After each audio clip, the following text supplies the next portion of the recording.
turma que ficou responsável pelo sistema cardiovascular. Sou do primeiro semestre de enfermagem da Faculdade LS. Estou aqui hoje com a doutora Maria Barcelos, médica cardiologista. Ela vai esclarecer algumas dúvidas mais frequentes que a gente planejou. Boa tarde, doutora. Boa tarde. Vamos começar. Me fala um pouco quais são as doenças mais frequentes do coração. A questão da frequência de doenças depende da faixa etária que a gente trata, né? Em crianças, as mais frequentes são as doenças congênitas, as malformações cardíacas. Nos adultos, o mais frequente é infarto e algumas arritmias. Entendi. O que é um AVC? Como podemos prevenir o AVC? Tá, o AVC é uma obstrução. Existem dois tipos de AVC, o AVC isquêmico e o AVC hemorrágico.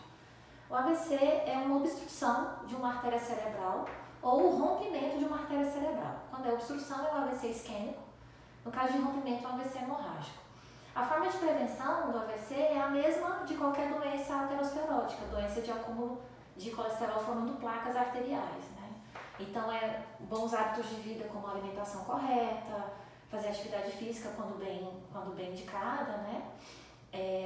Evitar produtos alimentares que aumentem o colesterol sanguíneo, fazer o check-up periodicamente, quando necessário, fazer o tratamento adequado quando o paciente tem algum grau de dislipidemia. Tá certo. Qual é a diferença entre o infarto e o ataque cardíaco?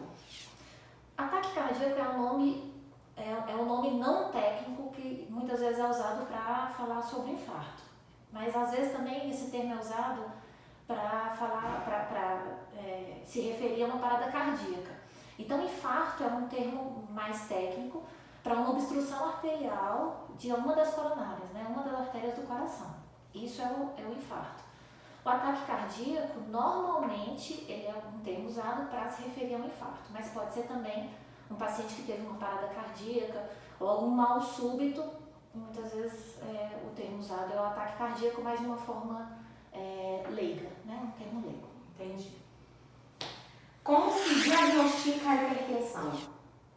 A hipertensão, até se referindo à primeira pergunta, é uma das doenças mais frequentes também, né? Nos adultos. E o diagnóstico da hipertensão, ele é clínico, é o exame físico, a gente faz as medidas da pressão arterial.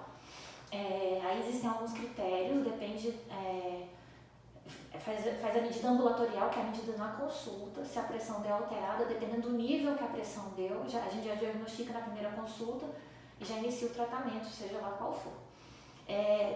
Em alguns níveis de pressão, a gente precisa fazer uma segunda, até uma terceira avaliação ou pedir alguns exames complementares, né? Muitas vezes a gente lança mão do teste de esforço, da monitorização ambulatorial da pressão, que é um aparelho que o paciente fica 24 horas fazendo as aferições e depois a gente consegue ter um padrão de como é a pressão dele nessas 24 horas.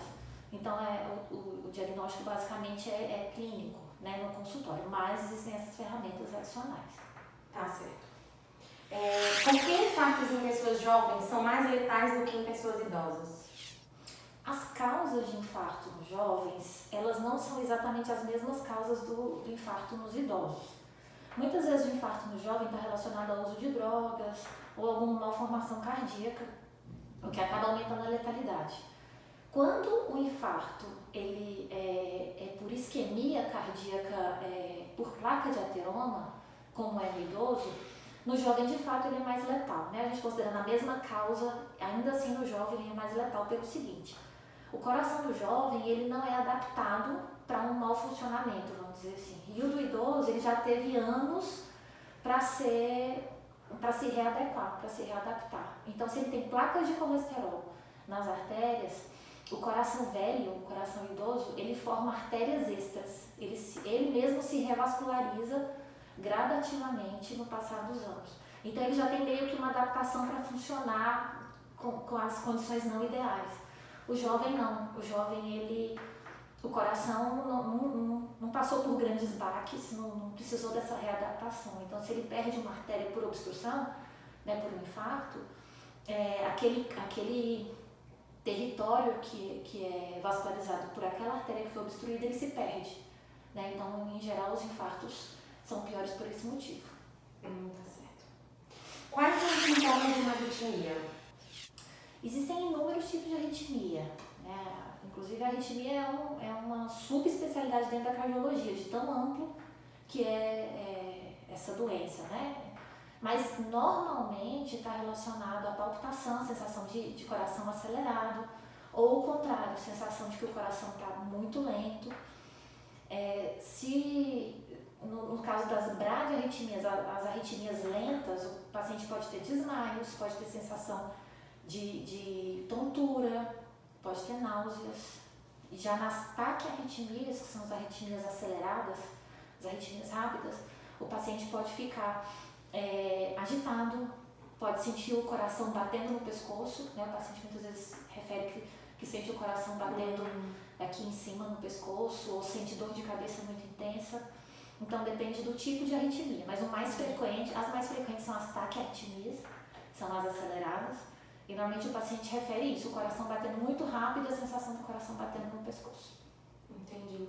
E nesse caso, a pessoa que tem arritmia, ela pode praticar esportes normalmente? Depende da arritmia.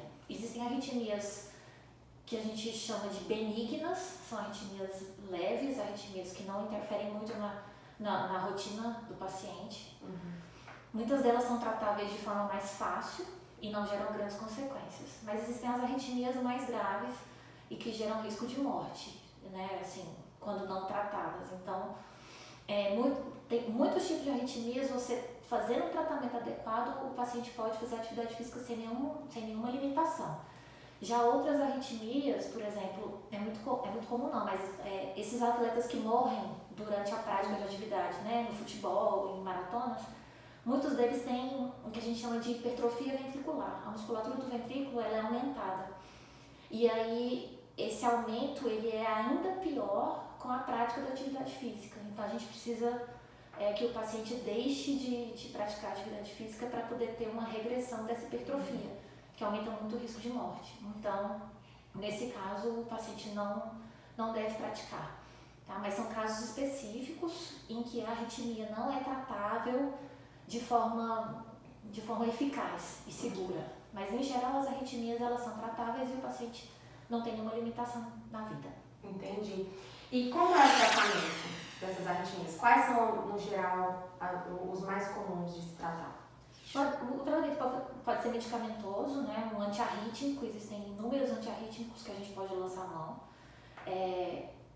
O tratamento pode ser também cirúrgico, algumas arritmias exigem intervenção cirúrgica, seja de peito aberto, mas hoje em dia a grande maioria é tratado via minimamente invasiva, né? A gente faz um procedimento chamado estudo eletrofisiológico, é introduzido um catéter dentro do coração, faz um eletrocardiograma dentro do coração, identifica a arritmia. Em geral, as arritmias elas têm um ponto dentro do coração que gera essa arritmia. E aí, com outro catéter, você consegue ir lá e fazer a correção desse ponto. Você queima, você isola esse ponto de arritmia. A maioria das arritmias tem essa possibilidade. Algumas não precisam disso, basta um tratamento medicamentoso. E algumas outras poucas, que são arritmias mais tranquilas, é só um acompanhamento mesmo. Muitas vezes só uma prática de atividade física para fazer um controle de frequência cardíaca já é o suficiente para fazer o controle dessa arritmia. Tá certo. Para finalizar, doutora, a gente queria que você esclarecesse um pouco desse assunto do momento que é o Covid. E tem se falado muito que a maioria dos casos que as pessoas ficam mais graves são cardiopatas e hipertensos. A senhora pode me explicar o porquê desses impactos em pessoas que são cardiopatas ou hipertensos são maiores do que nas pessoas que não têm? Tá. A hipertensão, especificamente a hipertensão, ela é um estado inflamatório crônico, a gente considera dessa forma. É um paciente que a gente diagnostica pela pressão na artéria, mas o corpo inteiro ele está inflamado constantemente. Isso aumenta o risco de trombose, aumenta o risco de acúmulo de colesterol nas artérias e, em geral, as artérias do paciente já são endurecidas. Elas têm um grau de rigidez maior. Em paralelo a isso, o SARS-CoV-2, né, o coronavírus, ele é um vírus que atua. Uma das principais vias de inflamação dele, via de doença que ele causa, parte da doença que ele causa é arterial, é do endotélio. Então ele causa uma inflamação endotelial e aumenta inclusive o risco de trombose. Alguns pacientes cursam com trombose, muitas vezes trombose difusa no corpo todo. Então se você tem um paciente que já tem esse grau de inflamação crônica e introduz nele um patógeno que aumenta essa inflamação, então você tem um paciente que já está inflamado e você só piora, então ele meio que já tem um meio caminho andado ali para gerar um paciente com um pior prognóstico da doença, né? Em geral eles evoluem mais graves por conta disso. Fora que o paciente hipertenso, ele, em geral, ele é um paciente também dislipidêmico, ele tem um colesterol mais alto, ele já tem algumas placas de colesterol, a vascularização dele já não é tão boa, porque as artérias são endurecidas e comprometidas com placas de colesterol. Então, já é um paciente que tem uma série de morbidades associadas. Em geral, a pressão alta ela não vem sozinha, né? Pode ter um diabetes associado, que está pior ainda mais o caso, mas só dele ter a pressão alta, com endurecimento de artéria, dislipidemia em geral, já piora o prognóstico desse paciente por esses motivos. Claro que assim, é uma doença muito nova, né? O coronavírus, esse coronavírus, é um vírus que foi descoberto em dezembro, né? Tem 6 meses, ele não tem como ter sido muito bem estudado ainda. Os estudos que a gente hoje tem e que a gente lança a mão, eles são fracos, eles não têm um N de estudo muito grande.